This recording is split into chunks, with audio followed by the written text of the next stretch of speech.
జై తెలుగుదేశం, జై తెలుగుదేశం, జై తెలుగుదేశం, జై జనసేన. అందరికీ నమస్కారం.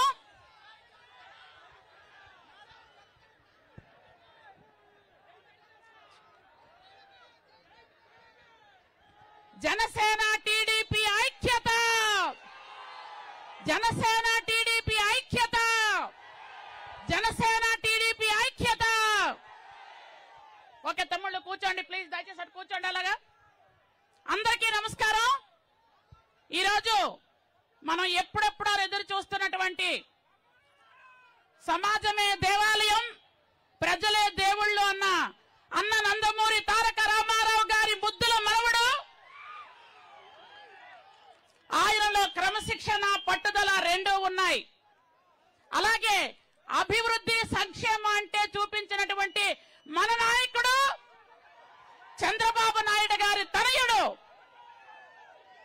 ఆయనలో ఉన్నటువంటి కార్యదీక్ష పట్టుదల రెండూ ఉన్నాయి. ఎక్కడ కష్టం వచ్చిందంటే అక్కడికి పరిగెత్తే అమ్మ భువనమ్మ, ఆవిడ తాలూకా మంచితనం నిలువెత్తా ఉంది. అలాంటి మన యువ నాయకుడు, జాతీయ పార్టీ ప్రధాన కార్యదర్శి నారా లోకేష్ బాబు గారికి స్వాగతం, సుస్వాగతం.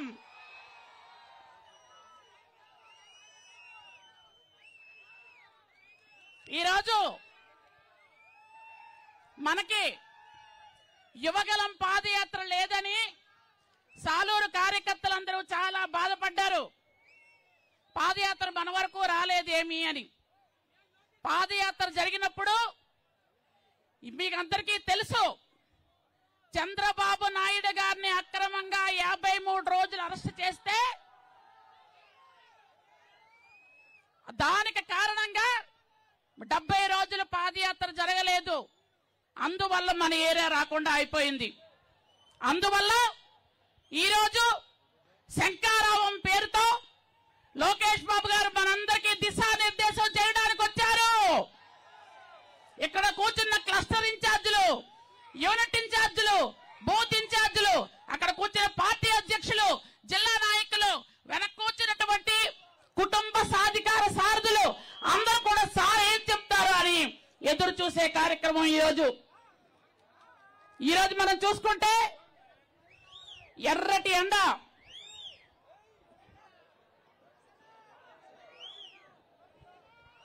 ఎండను సైతం లెక్క చేయకుండా అందరూ ఇక్కడికి వచ్చారు. ముఖ్యంగా బాబు 2 విషయాలు సాలూరు గురించి చెప్పాలి.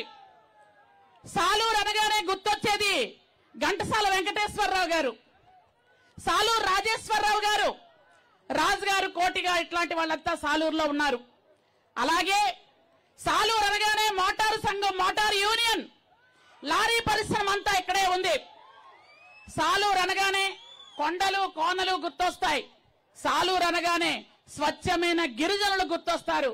సాలూరు అనగానే పేద మధ్య తరగతి సామాన్యమైనటువంటి మంచితనం గుర్తొస్తుందని సభాముఖంగా మీకు తెలియజేసుకుంటున్నాను. అన్నిటికంటే ముఖ్యమైనది అందరూ రైతులే. ఈరోజు ఈ రైతు కుటుంబంలో అందరూ కూడా ఆ రోజు చంద్రబాబు నాయుడు గారు ప్రవేశపెట్టినటువంటి అన్ని పథకాలతో రైతులు క్షేమంగా ఉండేవాళ్లు. ఈరోజు రైతులకు చూసుకున్నట్టయితే ఎన్ని కష్టాలంటే, నాకు తెలిసి ఉత్తరాంధ్రలో 3 ప్రాజెక్టులున్న ఏకైక నియోజకవర్గం ఏదంటే సాలూరు నియోజకవర్గం. ఒకవైపు పెద్దగడ్డ, ఇంకొక వైపు వెంగళరాయ సాగర్, ఇంకోవైపు ఆంధ్ర ప్రాజెక్టు. 3 ప్రాజెక్టులున్నాయి. కానీ 3 ప్రాజెక్టులున్న వలసలు వెళ్ళిపోయే కూలి బ్రతుకులైపోయాయి మావి.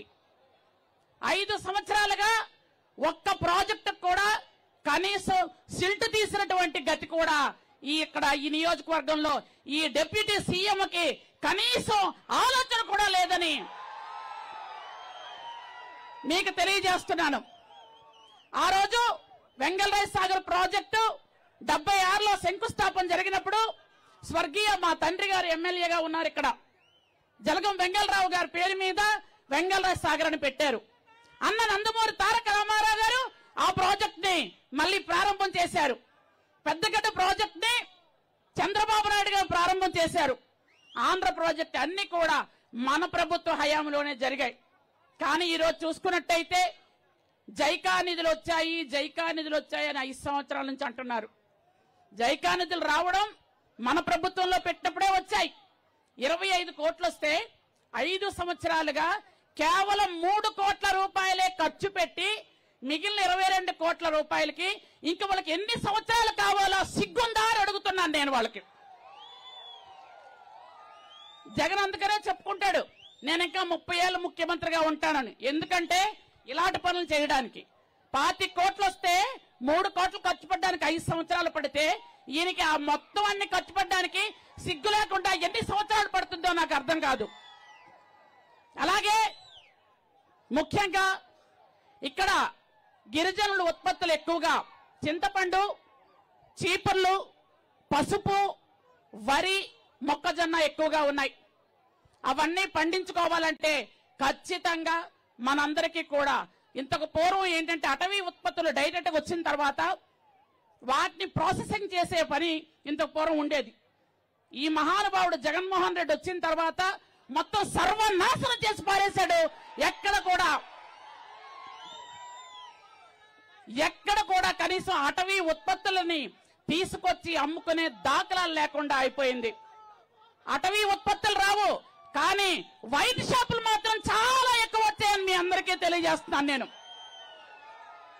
కనీసం మరుగుదొడ్లు చంద్రబాబు నాయుడు గారి పరిపాలనలో సాలూరు నియోజకవర్గంలో వేలాది మరుగుదొడ్లు కడితే ఈరోజు జగన్మోహన్ రెడ్డి ఆ మరుగుదొడ్లకి కట్టెలు వేసుకోవడం లేదా ఆయన బొమ్మలే ఫ్లెక్సీగా పెట్టుకొని అడ్డు చెప్పుకొని ఆయన ప్రకటనకు రావడం ఎంత సిగ్గుచేటంటే మొన్న గవర్నర్ గారు వచ్చినప్పుడు ఫ్లెక్సీలు టాయిలెట్లకు అడ్డు పెట్టి ముందుకెళ్లారు.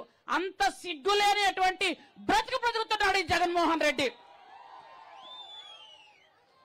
చంద్రబాబు నాయుడు గారి హయాంలో 100 పడకల హాస్పిటల్ శాంక్షన్ చేశారు. గిరిజనులు ఇబ్బంది పడకూడదు అని ఆ 100 పడకల హాస్పిటల్ మనం శంకుస్థాపన చేస్తే ఈ రోజు దాకా కనీసం దాన్ని పూర్తి చేయాలని ఇంగితం కూడా ఈ గవర్నమెంట్ కి లేదు, ఇక్కడ ఉన్నటువంటి డిప్యూటీ సీఎం కూడా లేదు అని మీ అందరికి కూడా తెలియజేస్తున్నాను. మళ్ళీ మన గవర్నమెంట్ వస్తేనే ఆ 100 పడకల హాస్పిటల్ మీరు పూర్తి చేయించి మా ప్రజలకి కానుకగా ఇవ్వాలని వాళ్ళందరి తరపున మీకు కోరుతున్నాను సార్. అలాగే గిరిజన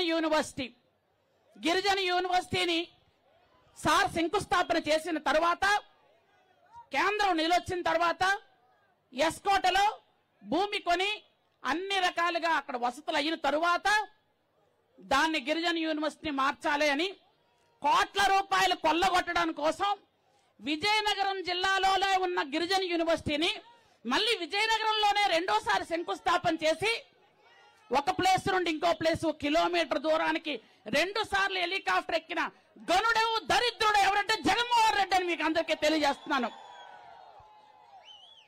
ఎంత ప్రజాధనం దుర్వినియోగం చేశారంటే ఈ రోజు గిరిజన యూనివర్సిటీ ఎక్కడుందో ఎవరికీ తెలియదు.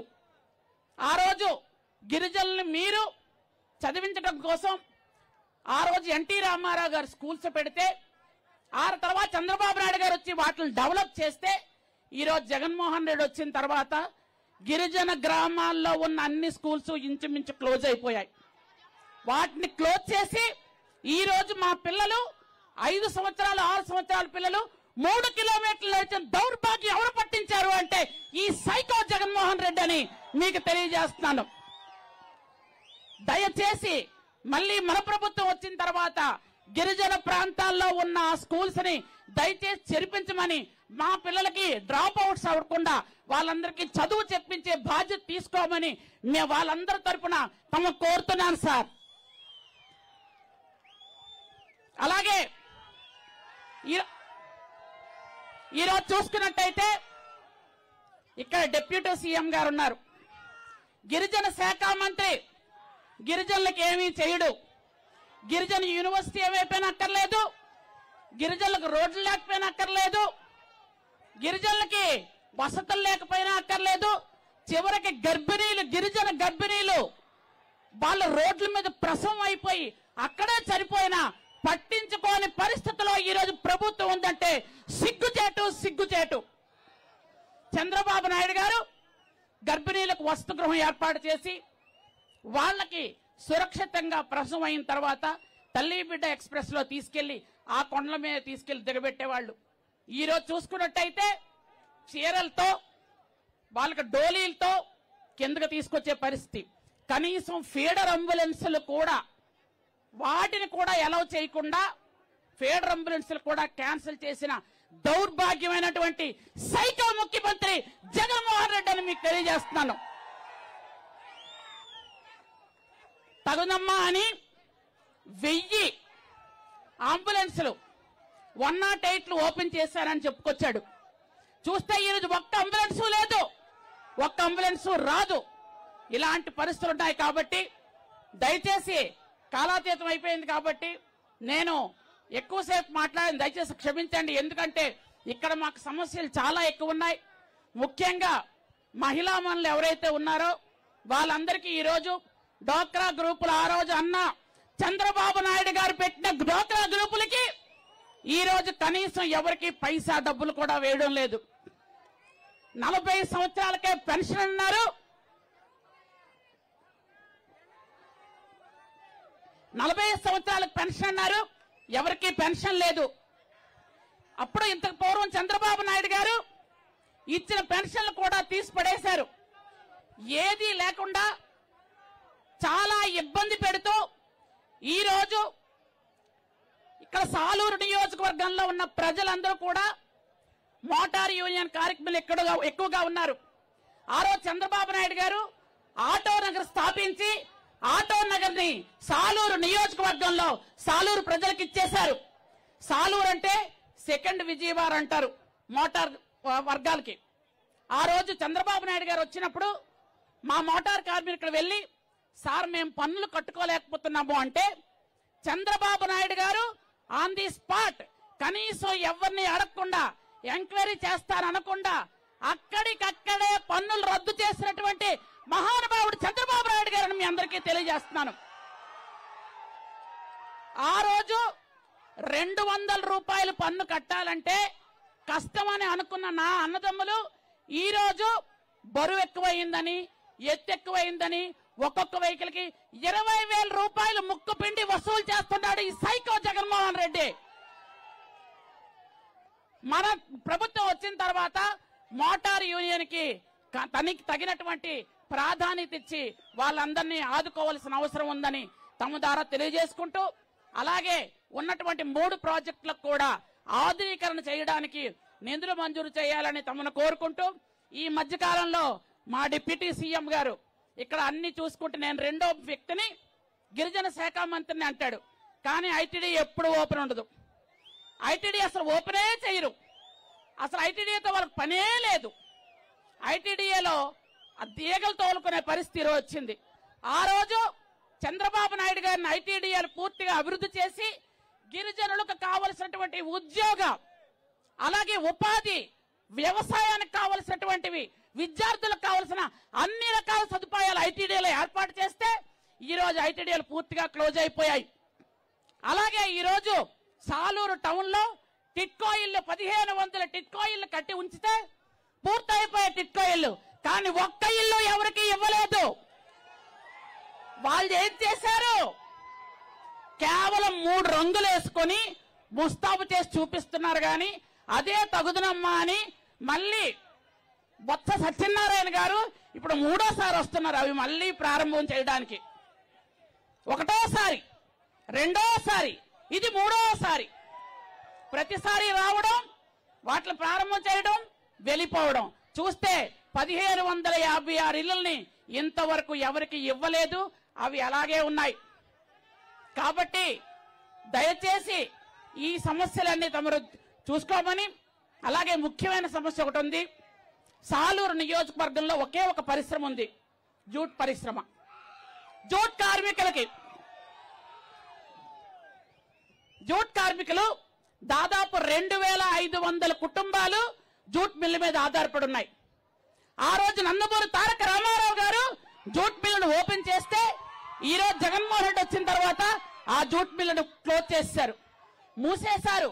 ఆ 2500 కుటుంబాలు రోడ్డు మీద పడిపోయాయి, అలో లక్షణాన్ని బాధపడుతున్నారు. మన గవర్నమెంట్ వచ్చిన తర్వాత దయచేసి మళ్ళీ తమ హామీతో ఆ పరిశ్రమను తెరిపించాల్సిందిగా వాళ్ళందరి తరపున తమను కోరుకుంటూ ఈ అవకాశం ఇచ్చిన మీ